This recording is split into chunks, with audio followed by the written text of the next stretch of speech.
बूंदी बनिया। श्री रामदास जी बूंदी नगर के निवासी थे, जाति के बनिया थे। अतः वर्ण धर्मानुसार व्यापार करते हुए भगवत भक्ति की साधना करते थे। अपनी पीठ पर नमक, मिर्च, गुड़ आदि की गठरी लादकर गांवों में फेरी लगाते थे। कुछ नगद पैसे और कुछ अनाज भी मिलता था। एक दिन फेरी में सामान बिक गया और बदले में अनाज ही विशेष मिला। उसकी गठरी सिर पर रखकर घर को चले। वजन अधिक था, अतः भार से पीड़ित थे, पर ढो रहे थे। एक किसान का रूप रखकर भगवान आए और बोले, भगत जी, आपका दुख मुझसे देखा नहीं जा रहा है। हमें भार वहन करने का भारी अभ्यास है। हमें भी बूंदी जाना है। आपकी गठरी मैं पहुंचा दूंगा। ऐसा कहकर भगवान ने भक्त के सिर का भार अपने ऊपर लिया और तीव्र गति से आगे बढ़े। थोड़ी ही देर में वे इनकी आंखों से ओझल हो गए। तब ये सोचने लगे, मैं इसे पहचानता नहीं हूँ और यह भी शायद मेरा घर न जानता होगा। अच्छा, जाने दो, राम करे सो होए। राम कीर्तन करते हुए चले। मन में आया कि आज थका हूँ, घर पहुँचते यदि गर्म जल मिल जाए तो झट स्नान कर शिवा पूजा कर लूँ, और आज कड़ी फुल्का का भोग लगे तो अच्छा है। इधर किसान रूपधारी भगवान ने इनके घर आकर गठरी पटक दी और पुकार कर कह दिया कि भगत जी आ रहे हैं, नहाने के लिए पानी गर्म कर लो, भोग के लिए कड़ी फुल्का बना लो। उन्होंने कह दिया है। कुछ देर बाद श्री रामदास जी घर आए तो देखा कि अनाज की गठरी पड़ी है।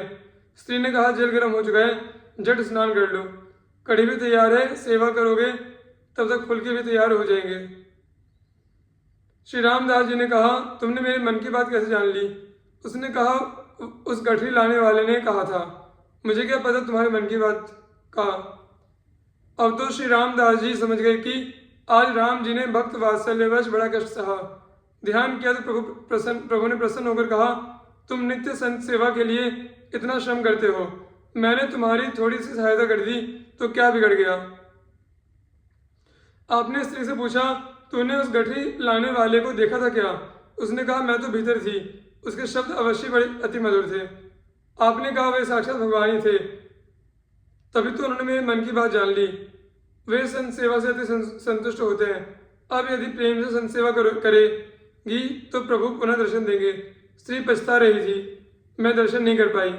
भक्त जी पछताते थे कि मैंने प्रभु के सिर पर बोझ रखा था, यह अनुचित किया। यह घटना हृदय में घर कर गई। तब से आप सदा भजन ध्यान में ही तत्पर रहने लगे। श्री रामदास जी संतों की सेवा उनकी रुचि के अनुसार ही करते थे। एक दिन आपके यहाँ कई संत पधारे। आपने उनसे पूछा, महाराज, आप लोग मेरे भगवान का प्रसाद पाएंगे या अलग बनाकर भोग लाकर पाएंगे? संतों ने कहा, हम तो आपके भगवान का ही प्रसाद लेंगे। भक्त पत्नी ने रसोई बनाई। उस दिन ज्वार की रोटियों का भोग लगा। दो संतों ने देखकर कहा कि हम तो ज्वार की रोटी नहीं खाएंगे। आपने पत्नी से पूछा, तूने ज्वार की रोटी क्यों बनाई? उसने कहा, नवीन अन्न प्रभु को प्रिय समझकर मैंने ज्वार की रोटी बनाई। दूसरे कभी भगवान ने ज्वार की रोटी खाने से इनकार नहीं किया था, अतः मैंने ज्वार की रोटी बनाई। इस पर आपने कहा, भगवान का भोग अनंत स्थानों में लगता है, केवल यहीं भोग लगता है ऐसी बात नहीं। वे तो अपनी रुचि का भोग कहीं ना कहीं लगा ही लेते हैं, किंतु ये संत तो कृपा करके यहीं आज प्रसाद लेंगे, कहीं अन्यत्र नहीं जाएंगे। अतः संतों से पूछकर उनकी रुचि के अनुसार ही उन्हें भोग लगाकर पवाया करो। ऐसा कहकर आपने तुरंत गेहूं की रोटियां बनवाई और संतों को भोजन करवाया।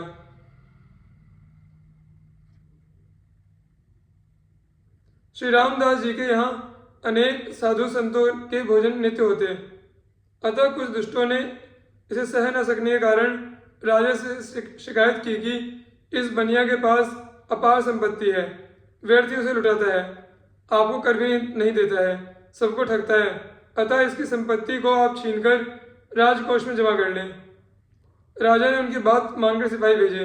बुलाकर कहा, तुम हमारा कर दो, अन्यथा तुम्हारी संपत्ति जब्त कर ली जाएगी।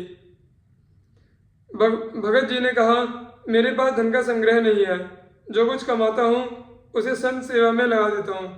आप मेरे घर की तलाशी ले लें, जो भी सोना चांदी हो वह आप ले लें। किसी ने राजा को उकसाते हुए कहा, नींबू बनिया आम ये दावे ते रस दे। राजा ने इन्हें कारागार में बंद कर दिया और घर का संपूर्ण अन्य धन छीनने का विचार किया। श्री रामदास जी के मन में चिंता हुई। सेवा में बाधा जानकर आपने श्री लक्ष्मण लाल का स्मरण किया। श्री लक्ष्मण जी ने प्रकट होकर इन्हें बंधन से मुक्त कर दिया। स्वयं कारागार में रामदास का रूप धारण कर बंध गए। पुनः इनके घर पर संत सेवा की धूम देखकर लोगों ने राजा से फिर चुगली की। राजा ने कहा, हमने तो उसे कारागार में बंद करवा दिया है, फिर वह घर पर कैसे संत सेवा कर रहा है। राजा ने सिपाहियों से कारागार में जाकर देखने को कहा तो वहां रामदास बंद थे। पुनः शिकायत करने वालों के साथ जाकर उनके घर पर देखा तो दोनों जगहों पर रामदास है। यह सुनकर राजा ने दोनों को दरबार में हाजिर करने का हुक्म दिया। दरबार में आते आते श्री लक्ष्मण जी अंतर्धान हो गए। रहस्य जानकर राजा आपके चरणों में पड़ गया। अपराध क्षमा के लिए विनती करने लगा। आजीवन आपने संत सेवा व्रत निभाया। आपसे प्रेरणा प्राप्त कर राजा प्रजा सभी ने भक्त भगवंत सेवा का नियम लिया। भक्तवर श्री लक्ष्मण जी, आप बड़े सद्भाव से साधुओं की सेवा करते थे। बिना किसी रोक टोक के आपके यहाँ संतों का दिन रात आवागमन रहता था। आपकी इस उदारता को देखकर एक दुष्ट ने भी संत वेश धारण कर लिया और कई दिन तक आपके यहाँ रहा। आप उसकी भी सेवा करते रहे क्योंकि आप वेशनिष्ठ संत थे। एक दिन मौका पाकर वह भगवान के मंदिर में घुस गया। भगवान के आभूषण पार्षदों को लेकर भाग चला। यह देखकर भगवान ने एक सिपाही का रूप धारण कर उसे जा पकड़ा और उसे ऋषि लक्ष्मण भक्त के पास लाए और बोले, देखो यह तुम्हारे मंदिर का सामान चुराकर ले जा रहा है। आपने कहा इन संत को सामान की आवश्यकता होगी इसलिए ले जा रहे हैं। मेरे पास जो कुछ है इन्हीं का है, इन्हें ले जाने दो। इसमें ना तो चोरी है और ना इन्हें दंड ही दिया जा सकता है।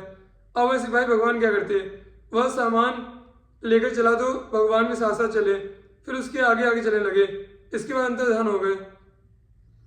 इधर उधर बहुत निगाह दौड़ाने पर भी नहीं दिखे। इस तरह कभी प्रकट कभी अप्रकट होते देखकर उसे भय हुआ। उसने मन में अनुमान कर लिया कि भक्तों के हितकारी की यह लीला है। मैं भक्त की चोरी करके दुख पाऊंगा। श्री लक्ष्मण जी की सहज सरलता का स्मरण करता हुआ वापस लौट आया। उसने सब सामान देकर हृदय के दुष्ट भाव को खोलकर रख दिया और चरणों में पड़कर क्षमा मांगने लगा। भक्त के प्रताप से वह सच्चा संत बन गया। श्री गोपाल जी, जोबनेर ग्रामवासी भक्त श्री गोपाल जी ने भगवान से बढ़कर भक्तों को इष्ट मानने की सेवा करने की प्रतिज्ञा की थी और उसका पालन किया। आपके कुल में एक सज्जन काका जी विरक्त वैष्णव हो गए थे। उन्होंने संतों के मुख से इनकी निष्ठा की प्रशंसा सुनी कि भक्तों को इष्टदेव मानते हैं। तब काका जी श्री गोपाल भक्त की परीक्षा लेने के विचार से उनके द्वार पर आए। इन्हें आया देखकर श्री गोपाल भक्त जी ने झट आकर सप्रेम साष्टांग दंडवत प्रणाम किया कि भगवान अपने निज घर में पधारिए। उन्होंने परीक्षा की दृष्टि से उत्तर दिया कि मेरी प्रतिज्ञा है कि मैं स्त्री का मुख न देखूंगा। तुम्हारे घर के भीतर जाकर मैं अपनी इस प्रतिज्ञा को कैसे तोड़ दूं? तब श्री गोपाल जी ने कहा, आप अपनी प्रतिज्ञा न छोड़िए। सभी स्त्रियां एक और अलग छिप जाएंगी, आपके सामने नहीं आएंगी।